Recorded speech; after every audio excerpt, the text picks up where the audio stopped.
takes up so much oxygen. I mean, what they're doing really with that starting group this year, but they've moved a little bit away from the mover blocker, more to this three-game concept. A lot more movement, Anish, more screening, more room to break off for drives.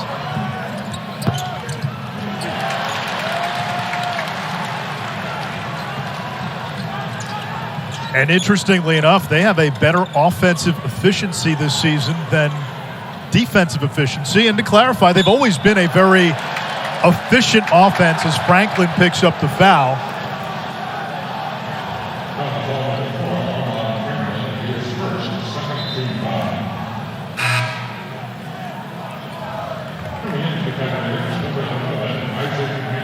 We welcome those of you who are watching UCF and USF. Anish Shroff, Chris Spatola, Wake Forest, and number 10 Virginia at a rowdy and raucous Lawrence Joel Coliseum. The Demon Deacons 10-0 at home. They've beaten two ranked teams on this floor, including a win Tuesday against Clemson. Virginia rides in on a 4-game win streak. Andrew Carr nearly traveled, and it looks like it'll stay with Wake Forest. 8 seconds on the shot clock. Neither team off to a great start. Wake a couple of turnovers early. Virginia 1 of 10, 0 for 5 from 3.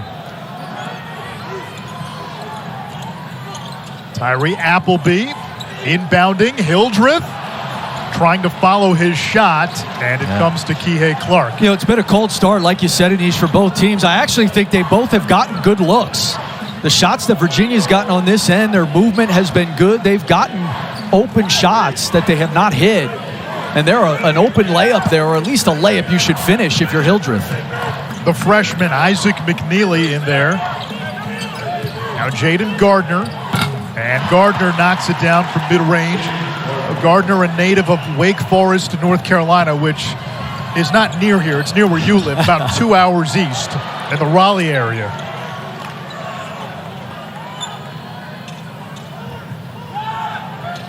Appleby against Kihei Clark, a matchup to watch. It's terrific. It's worth the price of admission. I thought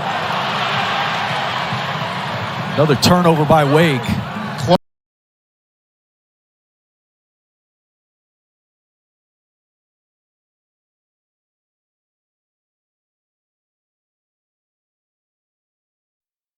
Wake will have today's inside, especially if Virginia continues to play small. They've got Caffaro in there right now, but Wake has some big bodies down low. And I think that's why Tony Bennett went to Caffaro early. Guy who's only played 9 minutes total in their last 2 games. Gardner over Carr.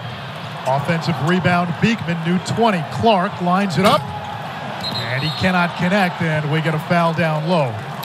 So the offensive glass has been an early storyline. Virginia has not shot it well, but they've taken far more shots early in this game than Wake has because of that offensive glass.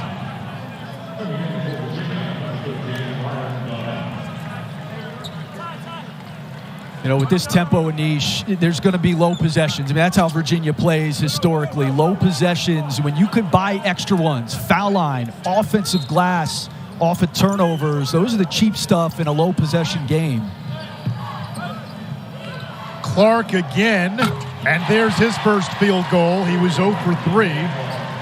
Now 6 points away from passing Corey Alexander on Virginia's all-time points list. Hildreth down low, spin cycle, and able to draw the foul. He's so good as a guard with his physicality in the low post. And he's gotten so much better. I think the game has slowed down for him.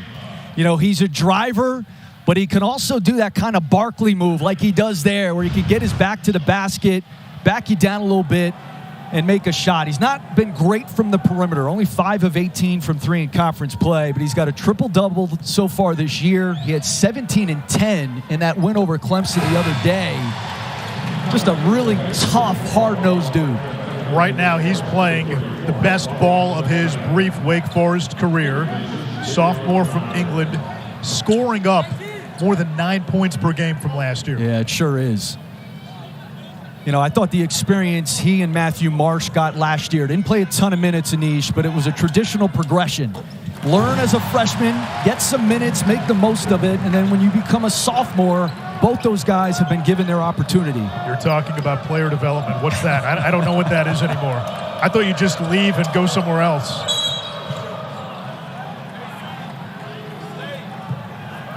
There's that 3-game concept we've been talking about. Virginia going much more to that, especially when they go with that smaller lineup. As Caden Shedrick comes in now to replace Caffaro, a lot more movement, a lot more driving opportunities. I thought the big thing against Virginia Tech for Virginia, they really drove the basketball.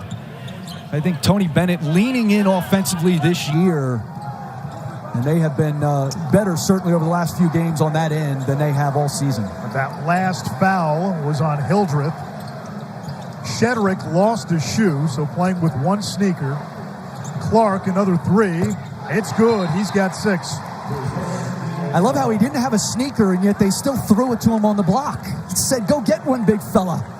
And he was trying to balance while sliding on his ankle socks or knee-high socks. It's 2 threes in this game already for Kihei Clark. Look at him. No shoes, no service, no problem. Yeah, right out to Clark. Got pretty good traction with the socks there. Clark had 2 threes in that game the other night. Again, I thought he took the Padula matchup personally. Like, he was going to go after him. Kihei Clark didn't have any threes in the 3 games prior. So 4 threes in the last 2 games. We have seen him evolve as an offensive player in his 5 years. 39% from 3 this year for Clark, a career best. Appleby, that was tipped by Virginia. 12 to shoot. Carr gets rid of it quickly. Williamson now in there for Wake. 5 to shoot. Appleby has to let it go, and that's why he's number 2 in the ACC in scoring. Especially late in the clock. I mean, you've got it. It's tough because he could go right by you. I mean, he's just an outstanding offensive player with a tremendous amount of freedom from Steve Forbes. Franklin answers at the other end. The other thing with Appleby that's so impressive, Anish, is he's really liked by his teammates. I mean, he's averaging over 8 assists a game in conference play, which will make you like a guy. But the way he plays, you got to have teammates who like you, because, again, he'll take some shots sometimes with that freedom that make you scratch your head. Hildreth turbines to the rim.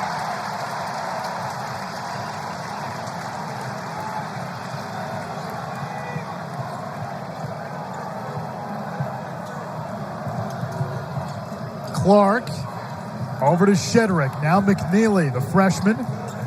Franklin lines it up and smooth. He's playing with so much more confidence this year. He's playing his best in a Virginia uniform. There's no doubt about that. Bobby Klintman now looking for help. Appleby hounded by Clark, and he throws it away.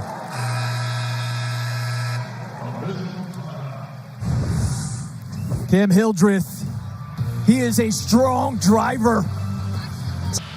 The guy they call Artie, Armaan Franklin, has been playing his best basketball in a Virginia uniform over the last 3 weeks, and he knocks the 3 down there, Anish. But I think he's been more of a basketball player of late, not just a shooter.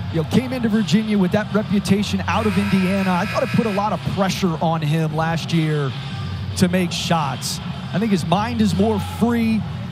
Go back to their Carolina win. He had 9 rebounds in that game, even though he was 0 for 5 from 3. He's just, I think when he starts a game aggressive as a driver like he did against Virginia Tech, I think it's opening more things up for him.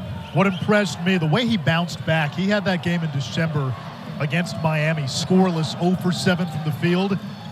In the 7 games since, he's averaging better than 15 points per, shooting 52% from the floor in those games.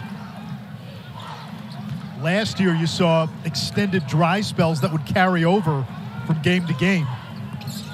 There's Franklin again, and that one rattles in. And Wake showing a little bit of a defensive change, zone out of the timeout. And a nice job by Franklin filling that corner. And then here, we talked about the matchup on Appleby all day. Now you've got Reese Beekman, a little more length than Kihei Clark. Monsanto, quick release. And we got a foul on Carr. It's a nice weapon to have, Anish, in this league, with the really good guard play we have, to be able to have two guys in your backcourt like a Kihei and a Reese Beekman. Now you can throw the kitchen sink at Appleby, who has a chance to give Wake Forest back-to-back ACC Player of the Years. They had Alondis Williams last year, who came over as a transfer from Oklahoma. Appleby, a Florida transfer. McKneely, the three. And after a slow start, the shots. Monday at 7 Eastern on ESPN and the app. Virginia Tech will play host to Duke. The Blue Devils at home, knocking off number 17 Miami earlier today. Then at 9, number 2 Kansas headed to Waco to take on Baylor. You cover the Big 12 as well. That is a highly anticipated game. It's kind of become the marquee game in that league the last few years as Appleby misfires. Baylor's the hottest team in the Big 12. And if you haven't seen Keontae George, the stud freshman for Baylor, and obviously Grady Dick for Kansas. There's Franklin again. Oh, he's got it going. 7 straight made field goals for Virginia. Franklin's got 11. Now 3 of 4 from downtown. Monsanto working on Franklin. Williamson. No good. A rebound. Who else? Armaan Franklin everywhere.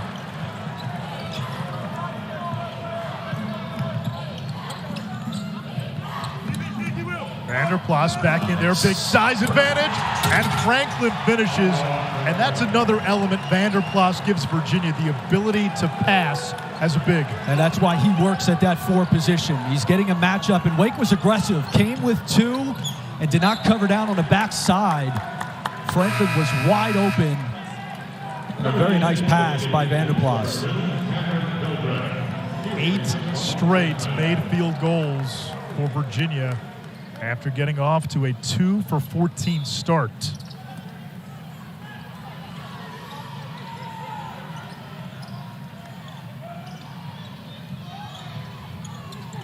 Monsanto from 18. The rebound, Vanderplas.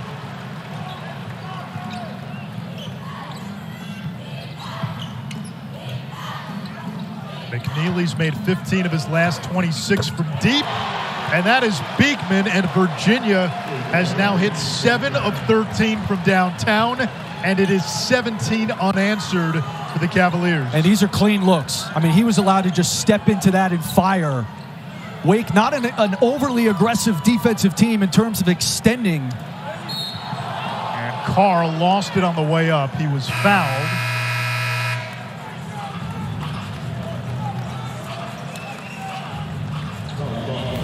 I mean, this has got to be better defended, especially after Virginia's made a few. Appleby is not only was he late, kind of half closed out.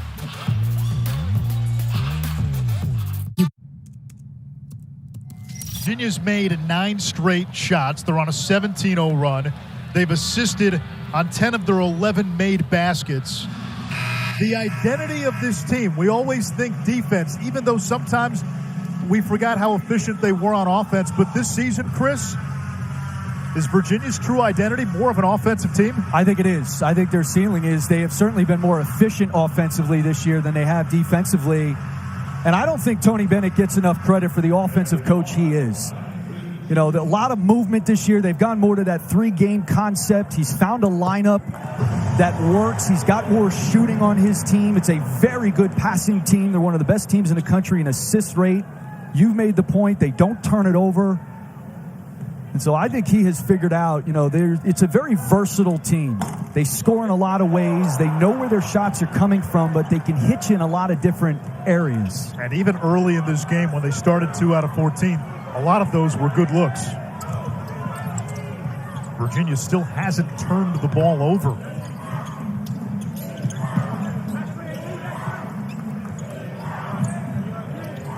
Appleby meets Clark. Now Franklin. Clark thought about it.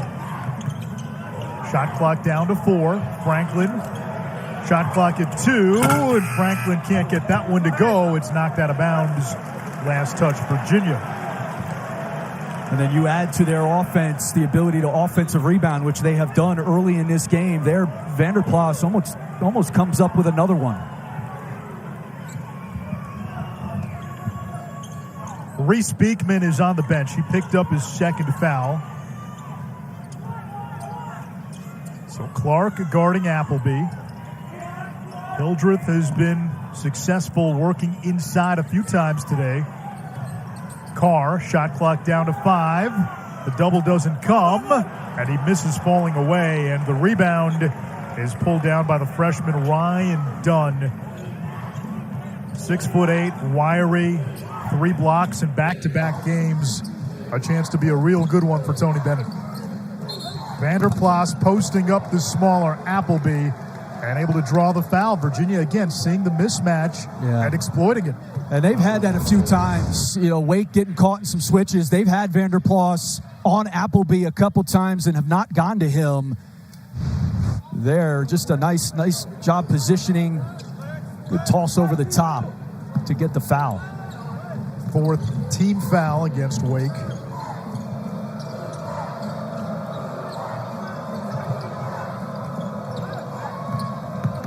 Franklin with 15 to lead all scores. He's got as many as the Deacs. That's what he's doing differently. That drive right there. And again, I think the offense facilitates that. There's more room for those types of drives. Appleby forced it. You got to be careful of your Wake. A 16-point deficit against Virginia is not the same as if you're playing somebody else. Well, Wake has not proven they can stop Virginia yet. You could have set that to Mozart. The ball movement, and it's Franklin in the corner. 18 points for Franklin. He has outscored the Demon Deacons with 5.5 to play in the first half.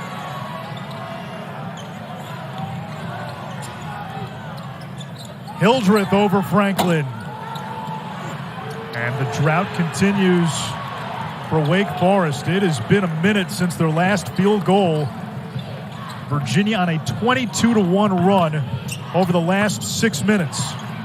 Franklin from deep, short. And we'll get a foul down low. If it's on Vanderplas, that's his second, and it is.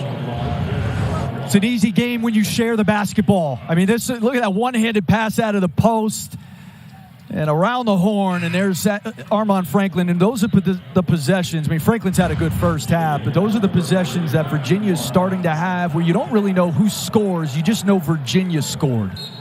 What a textbook possession that was. And again, it's been the quality of shots. Sure has. And then conversely, Wake has not gotten good looks. Yeah, we're making a lot about this Virginia offense. Let's not forget they can still play a little defense. Now, they haven't lost that completely. Hildreth backing down Dunn. And able to draw the foul. You know, it's a Wake team, too, Anish, that has been really reliant on making threes. I mean, they're making over 9 threes a game. They're shooting almost 40% from 3 in conference play.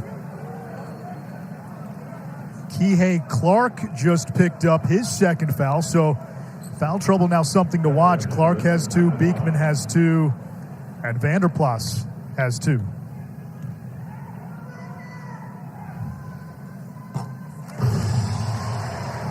Sunday on ABC, it's an ACC women's basketball matinee. Diamond Johnson leading number 20 NC State against Haley Van Lith, and Louisville. Coverage comes your way at 1 Eastern.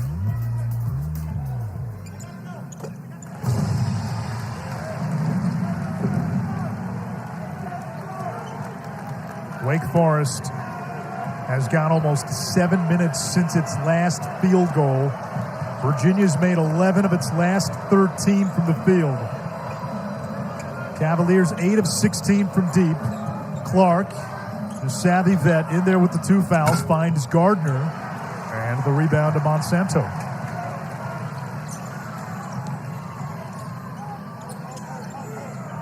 Monsanto contested, able to knock it down, and that ends the field goal drought, but it's those kind of shots for Wake. They're not really getting into their offense. Well, and he could shoot right over Kihei Clark, who was on him, and Clark with the 2 fouls. You don't want to necessarily push up, but that's what Monsanto wants. He wants 3. McKneely answers. Man. They are smoking hot, and it's a multitude of guys. I mean, that's where the versatility and the number of guys making shots for Virginia can be overwhelming. McKneely now 16 of his last 27 from 3. Monsanto at the other end. He's a real microwave. You've got to do your work early with him. You have to play him before he catches the basketball.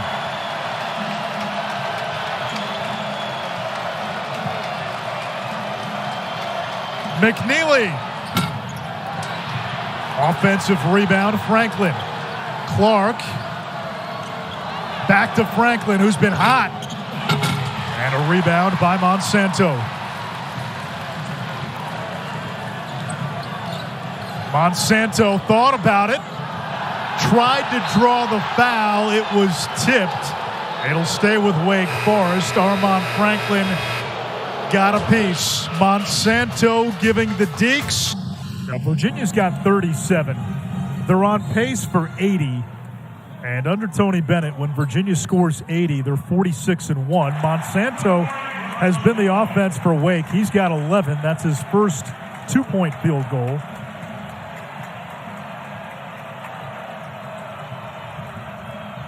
The lob and the finish, Jaden Gardner. And again, too easy for Virginia. A set play out of the timeout, well executed.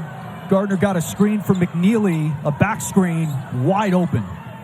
Monsanto, and that is his 4th 3. And right now, he is single-handedly keeping Wake Forest in this game.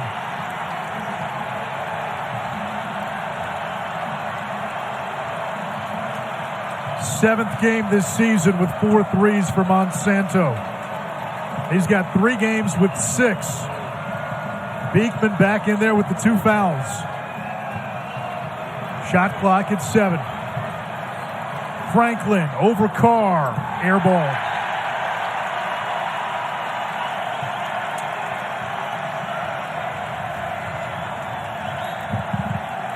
There is a window right now for Wake going into halftime. Yeah, a little bit of momentum here. It's a good point. You'd love this to be shrunk to single digits. And Appleby really has been a non-factor in this first half. Monsanto camping out in the corner. He wants it. He's got it. Had to give it up. Shot clock into single digits. Hildreth posting up McKneely. Gardner coming over to help. Hildreth, the spin move inside. And able to draw the foul. That's that Barkley back down that he loves. He's got a gritty, grindy game to him. And when he gets you in here, especially a matchup like McKneely on him, Virginia tried to bring the double with Gardner over the top. And a nice spin to the baseline there by Cam Hildreth. You know, he's from Worthing, England. Do you know that the actress who plays Brienne of Tarth, I don't know if you're a Game of Thrones guy. Gwendolyn Christie. She's from Worthing, England. How about that? Am I a Game of Thrones fan? I'm a Game of Thrones nerd. Clearly, you have that actress. You're speaking my language now. Right off the tongue, man. Yeah. I did not know that. So, Cam Hildreth and Brienne of Tarth. Kinfolk.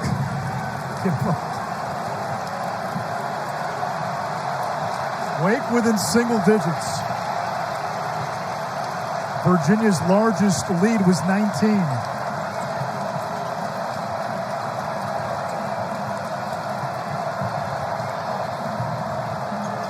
Gardner looking for help. Franklin, baseline.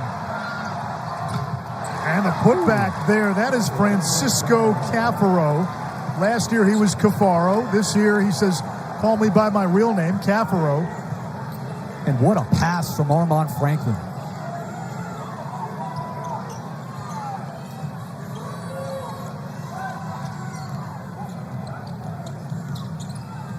Appleby driving on Beekman, who's got the 2 fouls. And the putback, Matthew Marsh, that's what he does. Sure is. He was on the spot, and thankfully he was, because that was really well defended on Appleby by Beekman.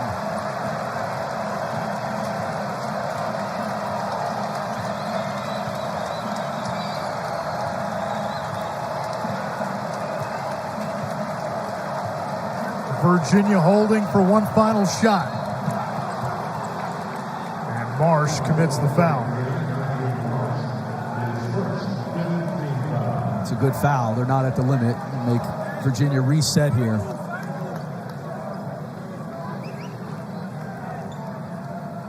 Only the 5th team foul, so Wake has one more to give.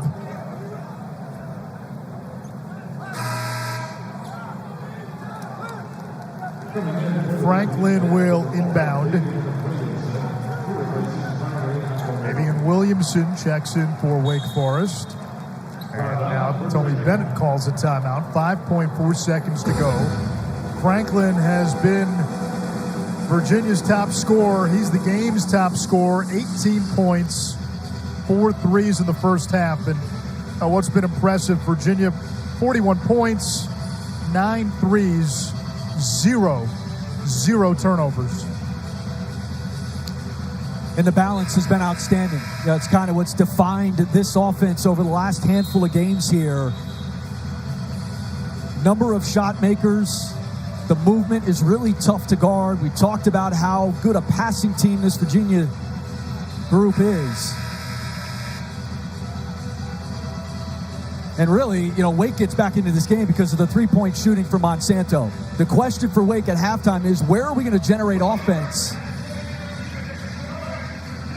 Appleby, who came in averaging 18 a game, number 2 in the ACC, only 5 points on 2 of 6.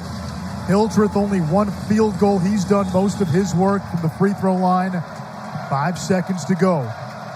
Beekman to Gardner. Nearly stolen away. Gardner's got to put it up, and he is fouled on the shot.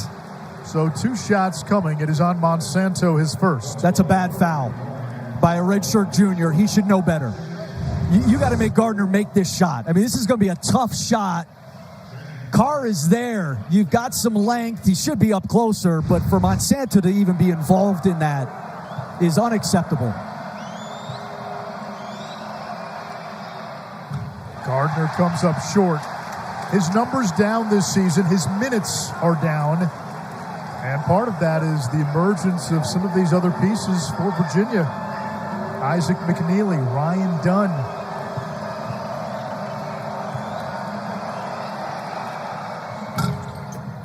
One out of 2. Williamson from half court.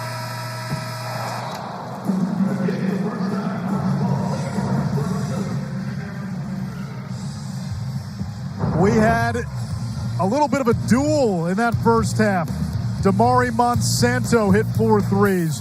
Armaan Franklin had 4 threes. Virginia on the road, up 10 at the break.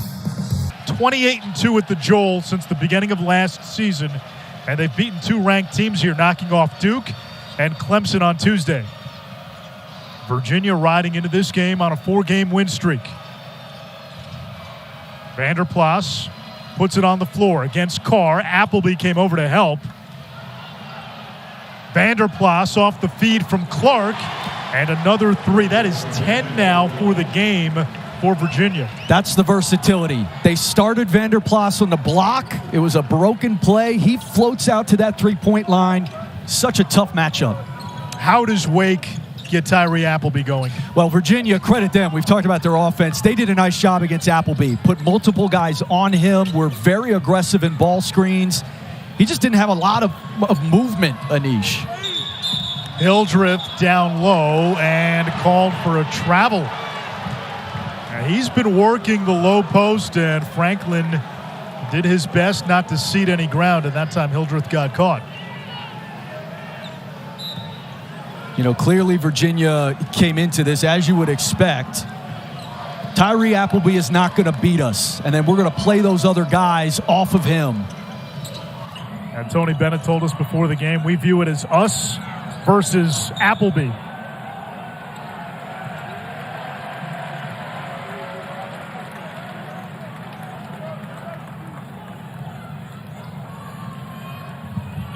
Appleby has not scored since the 12-minute mark of the first half. He came into this game second in the ACC in scoring, and that was just I'm going to get mine drive right against Kihei Clark. Well, he's not averaging 18 in this league for no reason. And that's where he's got to start. You'd love to see him like that, Anish, drive the basketball. Gardner, no good.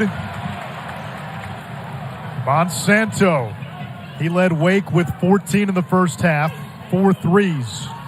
Appleby driving on Clark, and that's going to be 3 on Kihei Clark. And that's the other reason why driving it's good, especially in that matchup.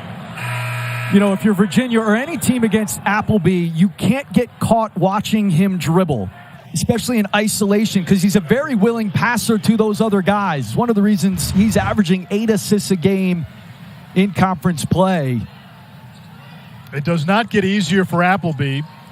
Monsanto's 3 not there. Clark exits, and now you're going to have to deal with Reese Beekman.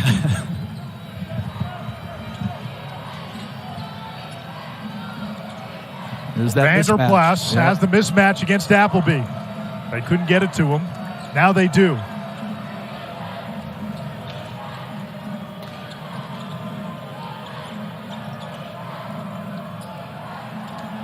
Shot clock at 6, and Vanderplas stepped out of bounds. You know, it was interesting talking to Steve Forbes about Virginia. He mentioned Ben Vanderplas about 4 different times in the conversation. He's been the real difference maker for Virginia over the last 3 games. He just committed Virginia's first turnover. And Vanderplas inserted into the starting lineup 2 games ago, making his 3rd straight start. It's the small lineup that's worked well. Monsanto beats the shot clock, his 5th 3, and Wake Forest with an 8. You got to keep riding that wave because that's a tough shot, but it's what carried them in the first half.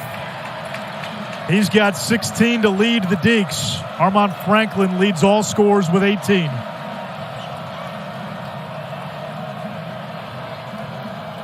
Beekman hesitates. Now Gardner, baseline, short. A chance to make it a 2-possession game. Appleby kicks to Hildreth. And the 3!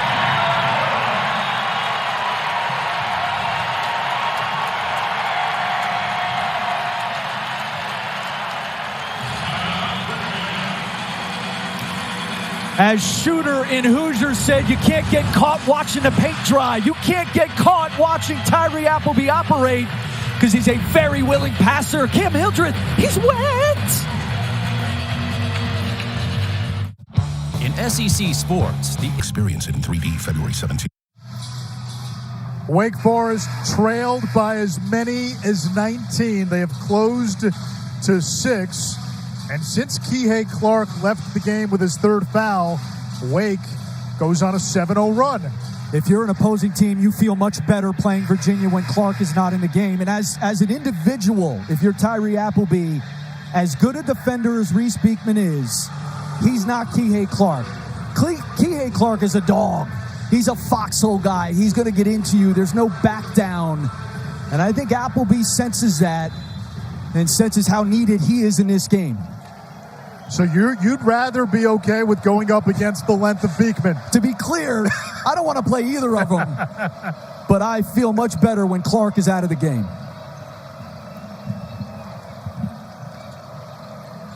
McKneely in there for Virginia. Driving on Hildreth, lost it. And the crowd does not like the foul call. It's not really what McKneely does. It's, you know, if you're Steve Forbes, you're like, man, he puts it on the floor and we foul him. You send him to the foul line for 2 cheap free throws, a guy who is all threes. 77% of his shots from 3. I like his nickname. They call him iMac. Well, you're an Apple guy.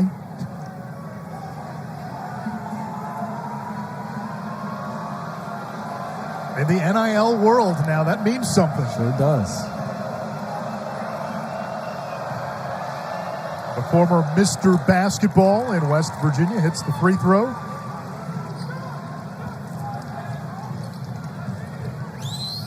Beekman picks up Appleby right on the logo.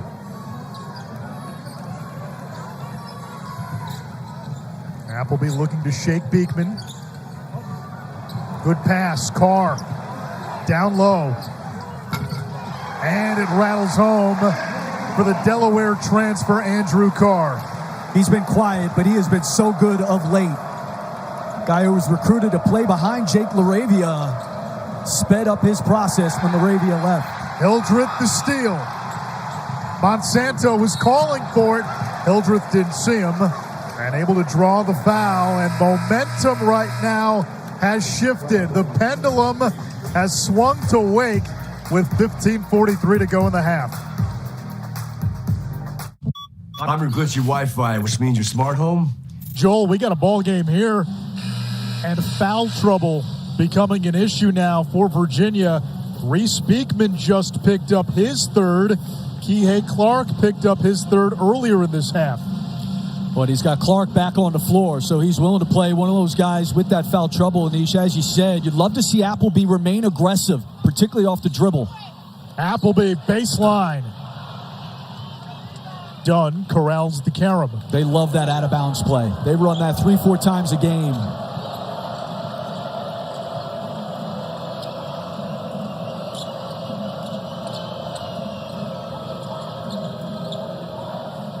Armaan Franklin has not had many touches in the second half. Clark on the drive. Hildreth got a piece of the ball. Clark recovers. Shot clock did not reset. And Dunn with the three, just his fourth of the season. His minutes are way up. He's played 40 minutes combined in their last two games coming in. I think Tony Bennett has found something with Ryan Dunn. Yeah, he's now in the circle of trust.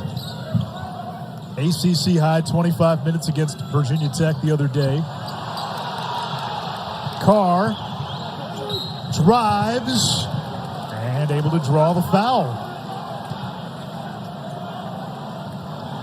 And Dunn still down underneath the Virginia basket. That's the versatility of Andrew Carr. He can play inside. He can play facing up. And I said a moment ago, he was recruited to play. Steve Forbes recruited him out of Delaware to play behind Jake LaRavia. And he was actually their best player over the summer. And Steve Forbes saying he leveled out a little bit in the fall, but with no LaRavia here, he kind of sped up his progression. And he's really coming on. He's got double-doubles in their last two games. I think it was that Rutgers game, Anish, where even in that physical game, a game they lost, you could start to see Andrew Carr start to figure it out. He was a big player here Tuesday night, 18 and 11 in the win against Clemson. Tigers came into the game 7-0 in the ACC. That was their first loss in conference. Both of these teams 6-2 in league play, tied for second. Vanderplas backing down Carr. Carr got a piece of it. Hildreth, strong drive, left hand.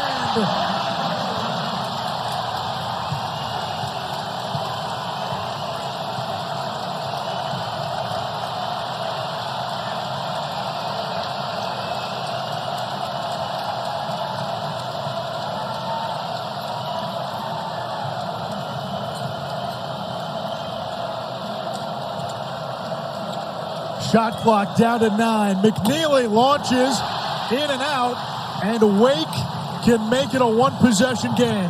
Appleby to the 10, and called for steps. That's the right call.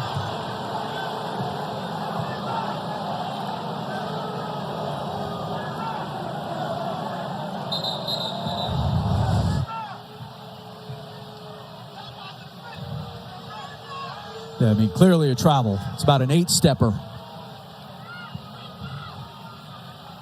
was he grabbing? His wrist?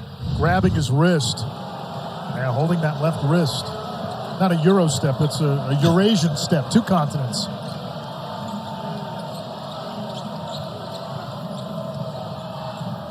Clark playing with the 3 fouls.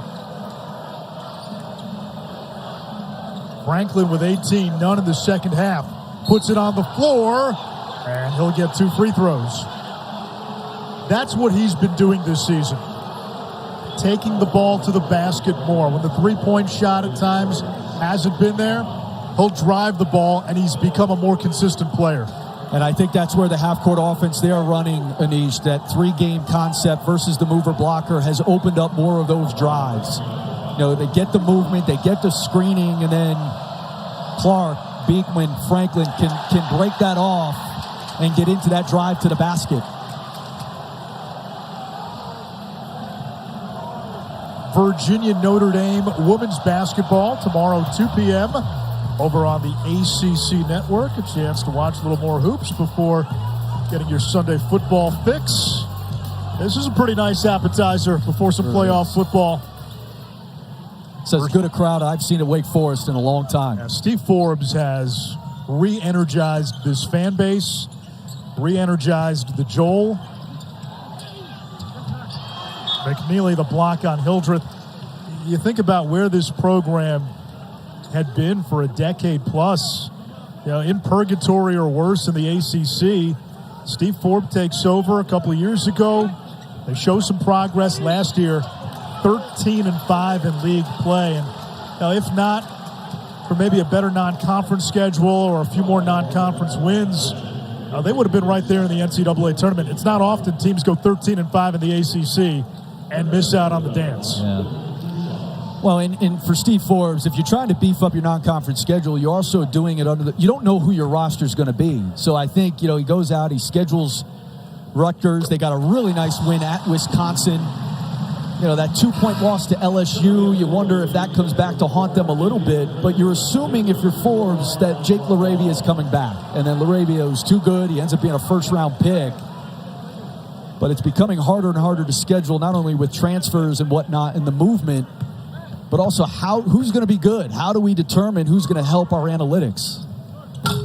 His background as a junior college coach, where you're piecing together a roster year in, year out, season by season, it's helped him. And you've seen what he's done with an Appleby, with an Alondis Williams, a LaRavia.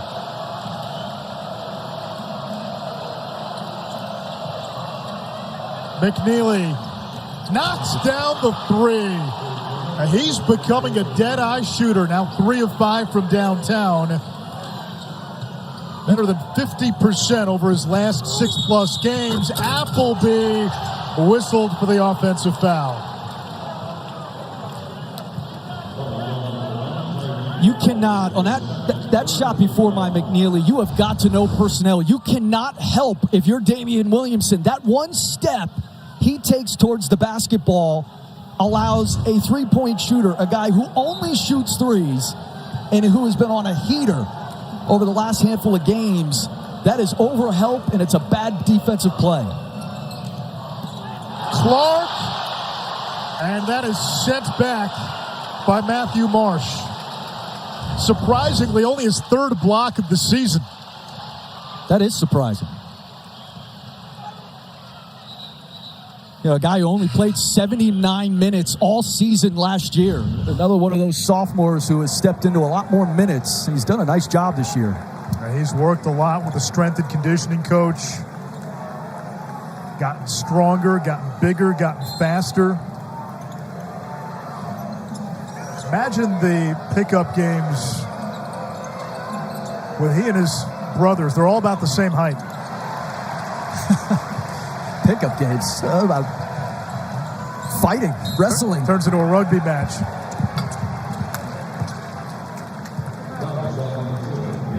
Reese Beekman picks up the foul, and that is 4 now on one of the premier perimeter defenders in the country. So Beekman's got 4. Kihei Clark has 3. And now it'll be Clark on Appleby. 7-point lead for Virginia. They've led by as many as 19. Appleby looking to shake Clark, driving against Dunn, and a foul on the floor before the shot. It's on Dunn, his second.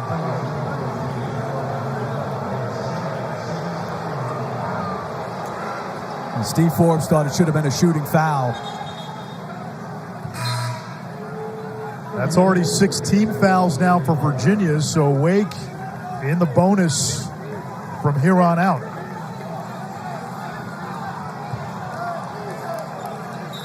.12:06 to go, second half. Virginia's halftime lead was 10. Appleby over Clark.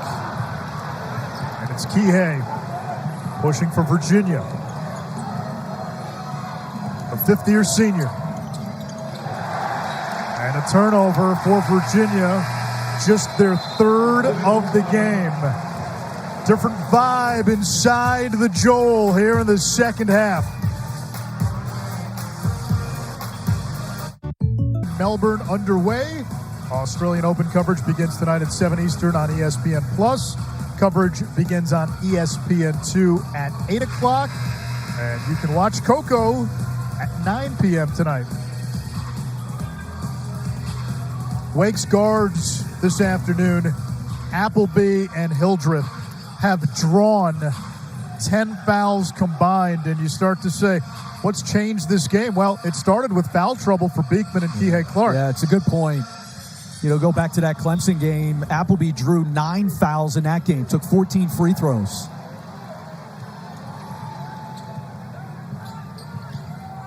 Beekman on the bench with 4 fouls. Clark has 3. Appleby goes right at him, flips it, reverses it, but didn't get rim. I mean, that's a perfect setup out of the timeout. You're isolated on that right wing to try and get a foul on Clark. You got to have a stronger finish look there if you're Appleby. Appleby 3 out of 10. Franklin for 3.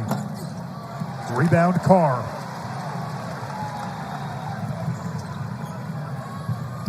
Monsanto straight away. In and out. This place would have erupted if that would have gone in. Monsanto 4 threes tonight.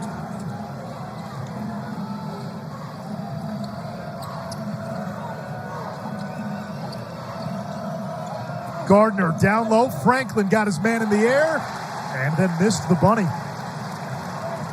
Missed layups. Appleby going to work on Clark. Spin cycle inside. Got him. And draws the foul.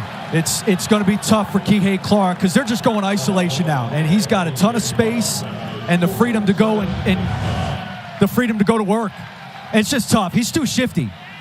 He reminds me, and I mean this as a very poor man's form, he reminds me a lot of Allen Iverson. He's got that slight body frame. He throws his body around. Incredible freedom, very shifty, can make tough shots. I mean, he's got Iverson vibes. It's going to be hard for Kihei Clark, particularly in foul trouble, Anish, to stay in front of that. Yeah, 4 on Clark, 4 on Beekman. Appleby, the 24-year-old Florida transfer. He began his career at Cleveland State. Named a few days ago to the midseason Oscar Robertson Award watch list. And he can score. He has been a double-figure scorer in all 5 of his collegiate seasons that he's played in.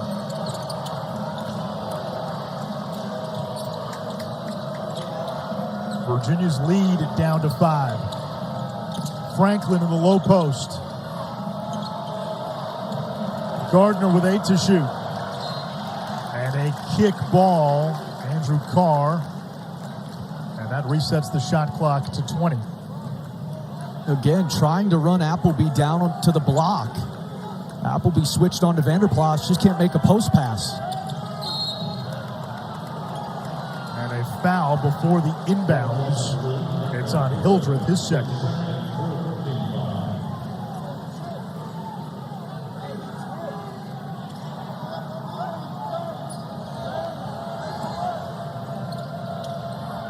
McKneely a 3.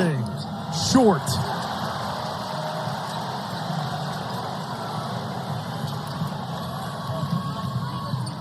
Appleby driving on McKneely. Kicks to Monsanto. The quick release. Not there. Franklin the rebound. That's the ball watching I'm talking about. You got to stay home on Monsanto. You can't watch Appleby drive and dribble.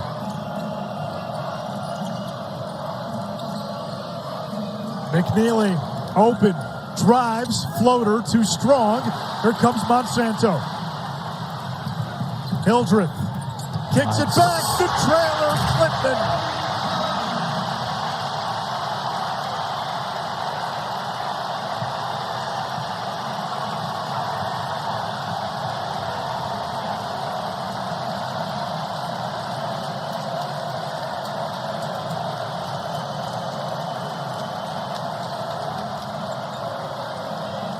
Vanderplas, the three, quiets the crowd. It's a big shot from a guy who has hit some big shots in their last few games. What a weapon Vanderplas has become. Appleby. Monsanto at the other end. Yes.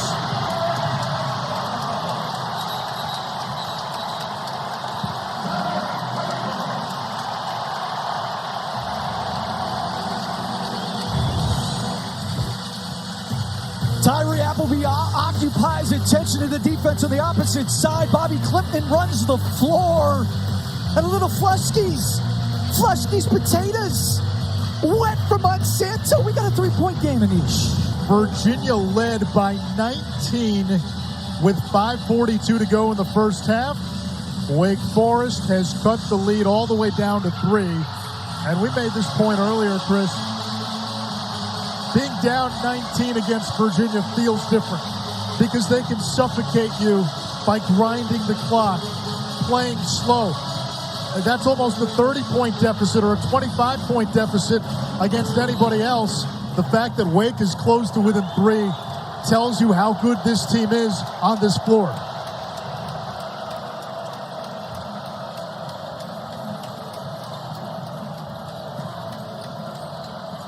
Vanderplas inside against Hildreth. And Wake can tie with a 3. Appleby, and that is a block on McKneely. His second foul. Wake in the bonus, so a 1-and-1 for Tyree Appleby, an 82% free throw shooter. It's hard to quantify what Virginia has lost with Clark and Beekman in foul trouble. Defensively, it starts there, but secondarily, offensively, those two guys calm this team down. Certainly Kihei Clark. I mean, he drives this engine. To not have those two guys is a massive deal here for Virginia. Be interesting to see, Anish, how long Tony Bennett waits. I was going to ask you at some point, do you put one of the two in just to neutralize Appleby? I think the closer you get to that 4-minute TV timeout, I think you'll start to see. I think you'll sprinkle those guys back in and then trust that they won't foul. A 1-point game. The closest it's been since 15-14.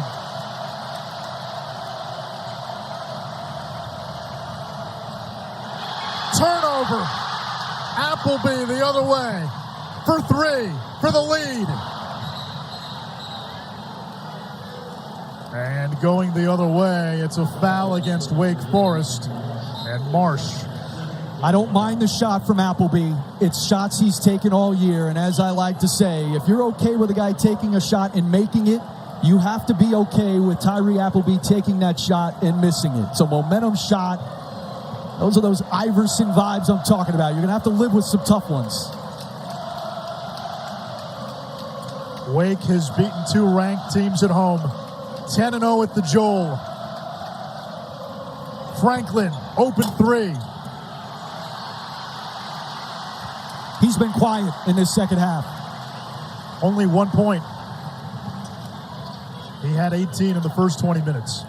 Appleby driving on Dunn. Blocked by Dunn. Dunn's had 3 blocks in back-to-back games. And then they get Bobby Klintman, the freshman from Sweden, with the reach-in. When you're a big guy, you can meet somebody at the rim. You might get beat. Meet him at the rim.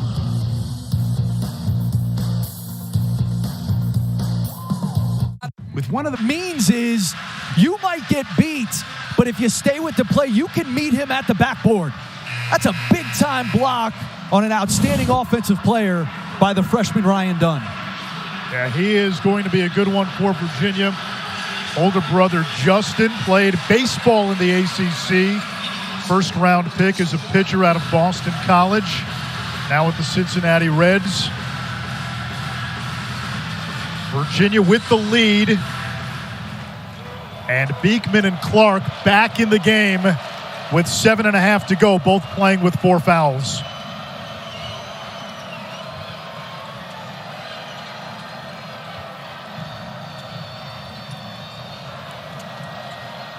Beekman, baseline drive, bumped, no foul, off of Monsanto, 9 to shoot.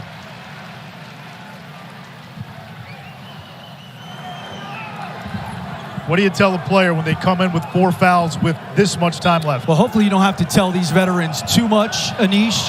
Just got to stay in a stance, try to stay in front, and in a pinch, don't commit the foul.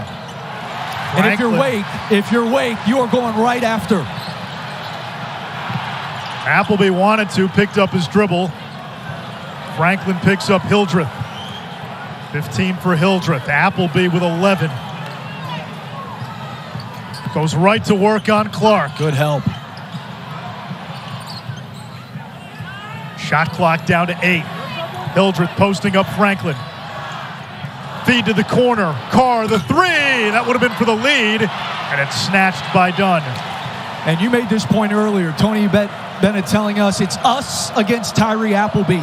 All those other guys have to be aware of the foul trouble Clark and Beekman are in. Beekman. And we'll get Carr with a foul.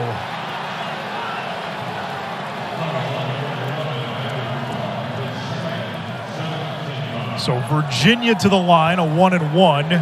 Who's now in the bonus? And that's the matchup. That's 2 drives that Beekman takes on Carr. I actually thought he got fouled on the baseline on the last possession, but they pick it up there. That's the game of matchups we knew coming in Anish. Wake Forest much bigger up front when Virginia has this lineup in.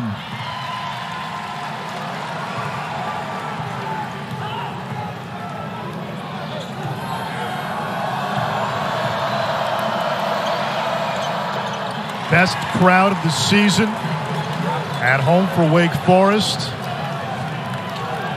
They woke up from their slumber really late in that first half when Wake went on a bit of a run.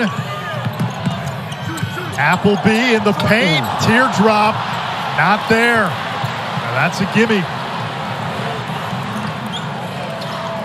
You're getting what you want. I mean, that is on the doorstep.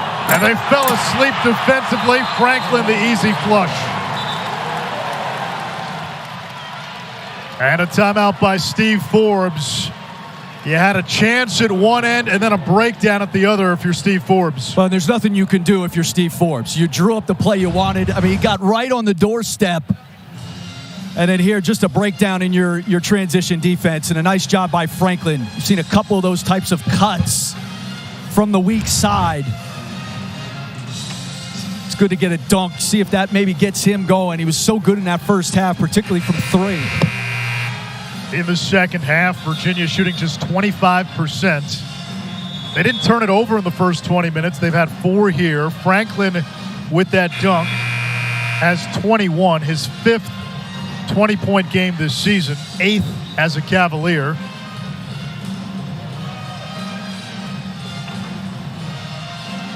.601 to go. What does this game come down to?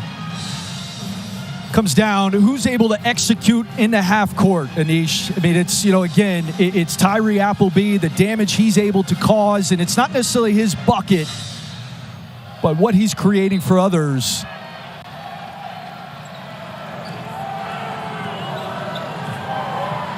Appleby just 1 for his last 9 from the field, but he does have 5 assists. He leads the ACC in that category. Carr backing down the freshman Dunn, swoops in, batted up, and the long arms, the great wingspan of Ryan Dunn coming away with the ball. You can see why Tony Bennett likes him in there. He's long, plays with a really good motor, good athlete. Beekman driving on Carr. Kicks to the corner. Dunn for three. Line drive comes right back to him. And he's called for the offensive foul. That's 3 on Dunn.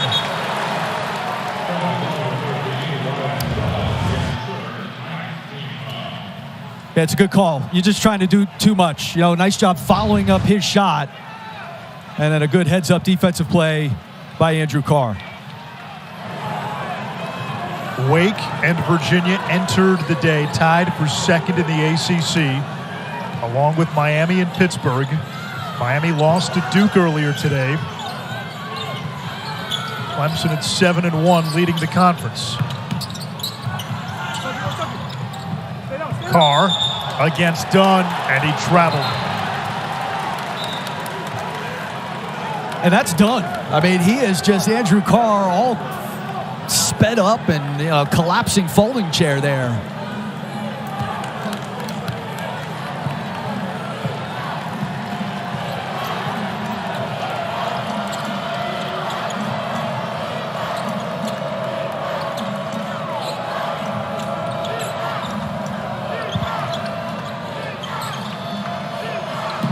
Clark from the corner, puts it on the floor, drops it off. Franklin through traffic, and Dunn the emphatic putback.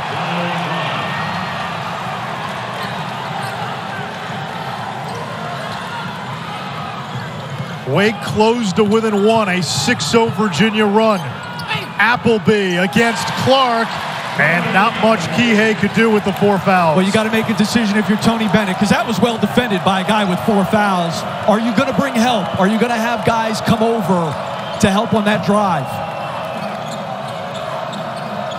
13 now for Tyree Appleby.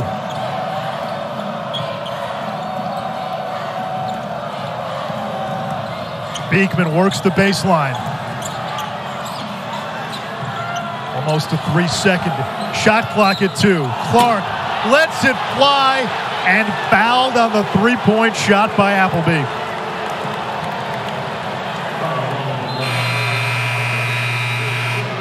We'll have to see this one. Yeah, that's a foul.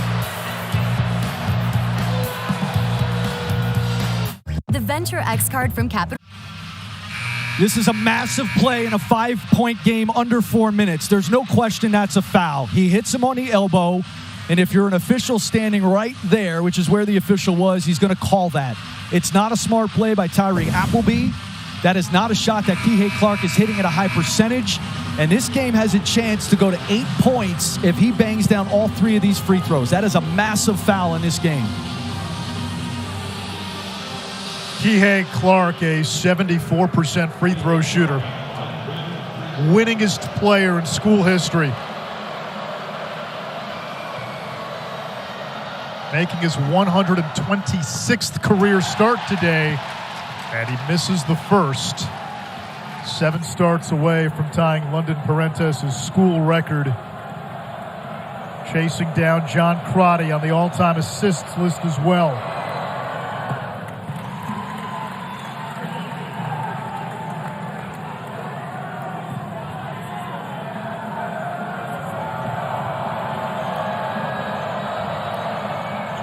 And with that free throw, he's got 8 points in the game and is now tied with Corey Alexander, our colleague, on Virginia's all-time scoring list.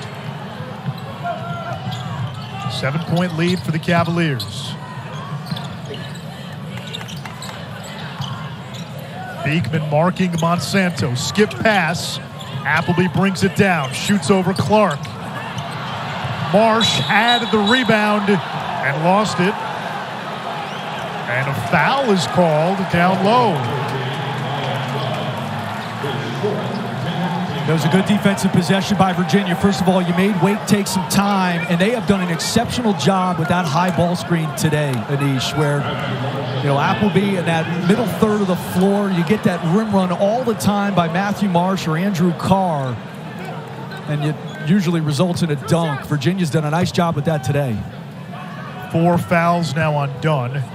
Marsh, a 41% free throw shooter, just 13 of 32 prior to that.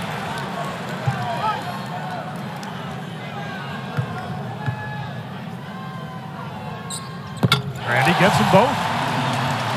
So Dunn, Kihei Clark, and Beekman all with 4 fouls and all on the floor.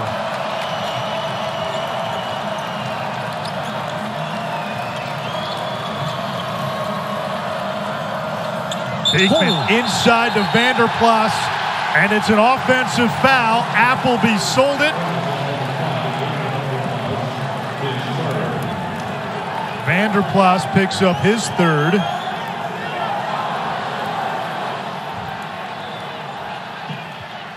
They've had that a lot today, that mismatch. Vanderplas at 235 pounds. Jeez, just discards the 175-pound Tyree Appleby.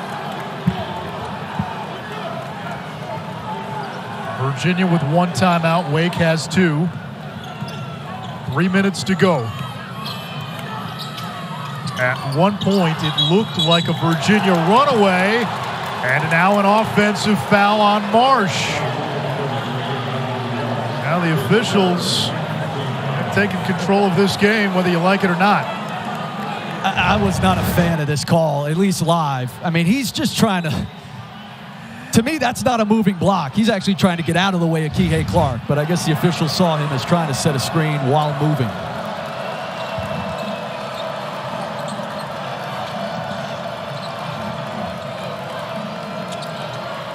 Appleby shading Clark. Beekman from deep. Wow. The 3 is there. Big shot.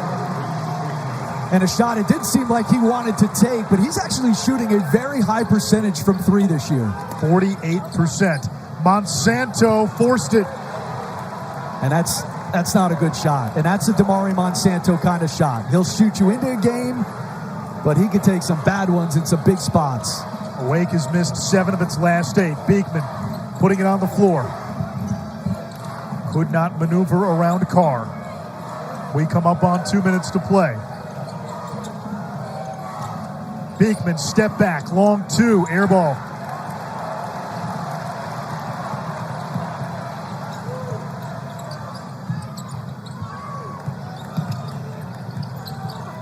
Hildreth working on Franklin, and they get Franklin with the foul. 2 shots now for Cam Hildreth, who is 8 for 8 at the free throw line, and the stripe has been a big advantage today for Wake. It has. It's really been a massive part of their offense. You know, it was Monsanto in the first half, and then really just driving it and getting to the foul line in this second half for Wake.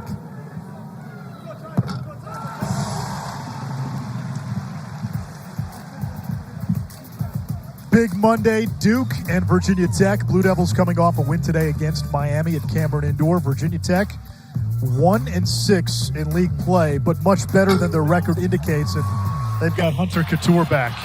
Kansas Baylor, the nightcap at 9. 1 out of 2 for Hildreth.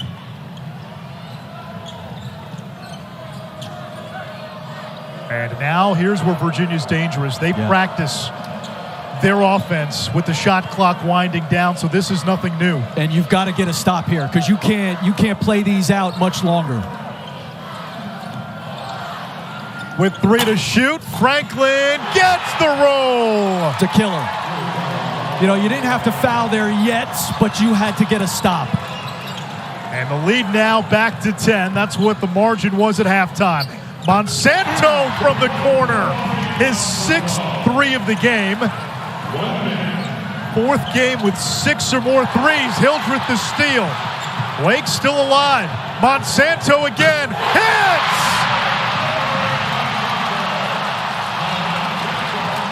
A career-high 25 for Damari Monsanto. 7 threes, and Wake pulls to within 4. It's the many moods of Damari Monsanto. He is a wild card, emphasis on wild. He takes some shots that if you're Steve Forbes, you have to live with because he can do this. That's a big-time shot. He's got tremendous positional size, about 6'6", and he has started to hit that shot off the bounce. And how about a turnover in Niche, a team that rarely does that, especially that guy, Kihei Clark, a big turnover at center court, leading to another transition 3. Virginia led by as many as 19, looking to hold on. This would be a big road win for the Hoos, who are trying to make it 5 in a row. Wake has not lost on its home floor this season. The Demon Deacons have beaten 2 ranked teams. And if they come back and somehow win this game after being down 19 to Virginia, that says a lot about where this team is headed. When they were just down 10 with about a minute 20 to Virginia. And still 2 threes, obviously 6 points, put you right back in this game to the extent that you don't have to foul here. Like, play this out, trust your defense. I think you could afford to be aggressive.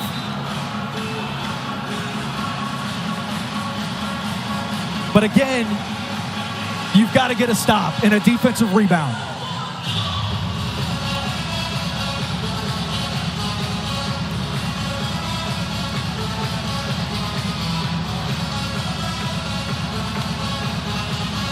Virginia will inbound. They can run the baseline. Vanderplas to inbound.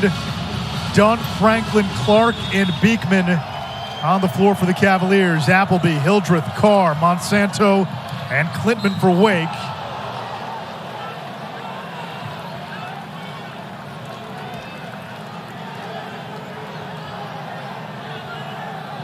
It'll stay with Virginia, knocked out by Wake. Beekman, Dunn, and Clark all have 4 fouls.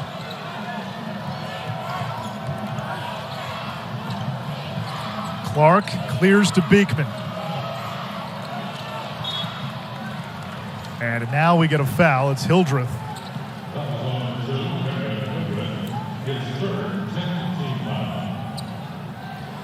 Two shots. Clearly, obviously, Steve Forbes wanted them fouling there. They had taken, by the time Virginia got it over, it was about 20 seconds on the shot clock. I'm in favor of playing that thing out. Trust your defense, get your stop. Again, he makes both of these, and now you're at a differential with 41 left here. Virginia has hit the 70-point threshold. 9-0 this season when scoring at least 70. Clark with that last free throw just passed Corey on the all-time scoring list. You've really hit that home today. We're gonna get that in. I'll hear it from him when I see him.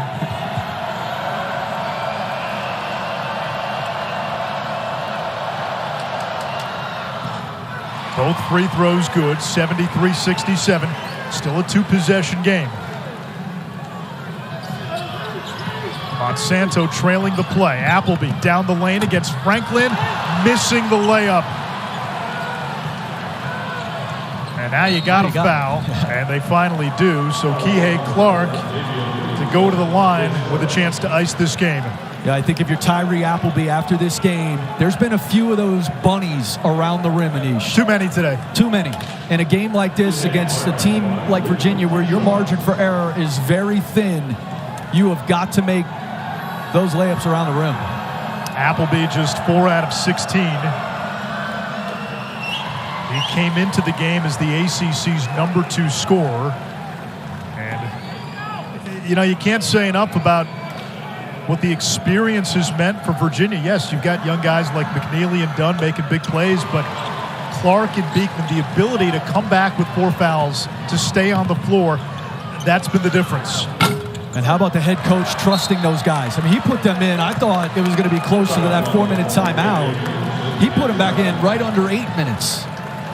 And that's a head coach who's been in a lot of wars, certainly with Kihei Clark and Reese Beekman. He trusts those guys. And to do that, particularly with Clark on Tyree Appleby, that was a heck of a job here by Kihei Clark.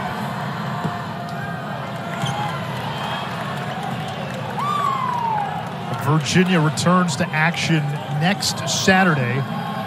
Boston College comes to JPJ, that game on the ACC network.